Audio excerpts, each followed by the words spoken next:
10 गो गाड़ी एगो दूगो ना।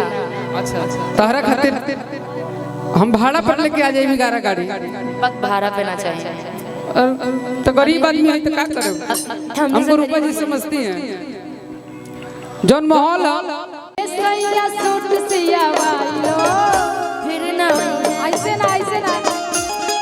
ए भैया नृत्यांगना लोग बड़ा तो वो लोग आराम करत अब कबे से रवि भैया प्रश्न करत कि उठा दी तक के कबे के लोग बैठल बने। आ जाओ, अरे तुम लोग वीर हो तब बहादुर बच्चे आ जाओ। कक्कू खान जी अरे कि ये सैया सूट सिया वालो, अरे ये सैया सूट सिया वालो बुला रहे केकरा के रूपा जी को बुलाए। आइए ए रूपा जी आर्यन के संगे डांस करे के बैठा निशा आ जा बेटा। अरे कि ये सैया सूट सिया वालो, अरे ये राजा सूट सिया वालो आ फिर ना यही जवानी, ये राजा सूट सिया वालो फिर ना यही जवानी, आई है जवानी आई है जवानी, आई है जवानी आई है जवानी। बोलो भाई अरे ये रूपा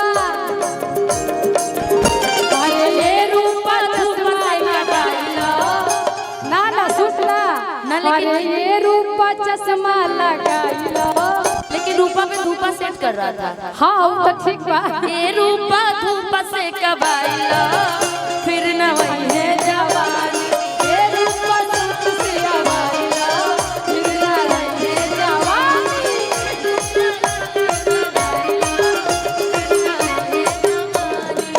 लो बाबू गाओ। हेलो हमारे बीच में बहुत बहुत शुक्रिया पुष्पा दीदी, आपके आशीर्वाद से हम लोग हमेशा सीखे हैं और आजीवन सीखेंगे। जो आपने कर दिया है भोजपुरी के लिए बहुत बहुत शुक्रिया आपका। 5.5 लगाबो तो पहले बोलू भैया। हमारे बीच में कक्कू खान जी हैं, 5.5 बैठे रहेंगे ऐसे जी। छोड़ तो नहीं कहियो चाय चाय करत लग ए यार 5.5 लग गए। कक्कू खान जी के लिए कुछ नहीं बोलोगे भैया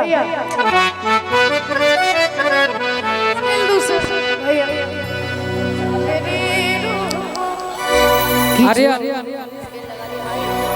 अच्छा आप कुछ कहिएगा पहले कहिए। अच्छा दिवाकर भाई बहुत बहुत शुक्रिया, इतना भाई मानना पड़ेगा 10 गाड़ी से लेके आए हो भाई, ये बहुत बहुत शुक्रिया इसके लिए।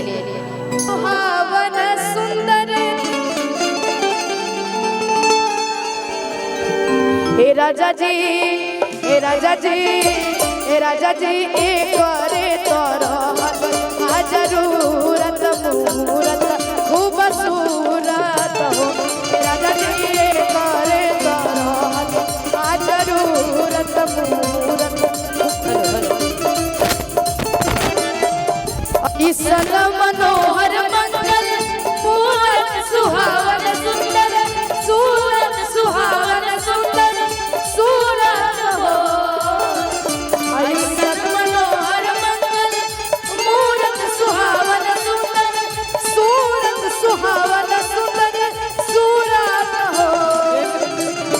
ए राजा जी ए राजा जी ए राजा जी करे तारा जरूरत मूरत खूब सूरत हो, करे तारा जरूरत मूरत खूब सूरत हो, तेरा जरी करे तारा जरूरत।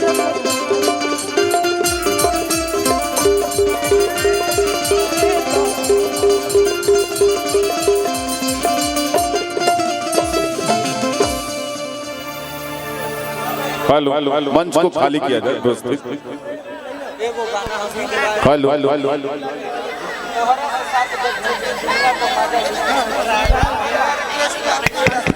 शिवानी सिंह जी की गरिमा में उपस्थिति, आलोक रंजन भैया का घर, पुष्पा राणा जी का घर, सब लोग बड़े सम्मान से।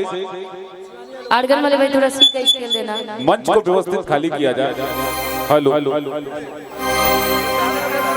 हाँ बस बिकू जी के लिए वही गाना गाना। एक गाना की हेलो। फरमाइश है शिवानी सिंह जी की गरिमा में उपस्थिति को मैं अभिनंदन भाई और सब स्वागत लाइट कर रहा बंद क्यों हो जा रहा है आपका? हूँ। Hello hello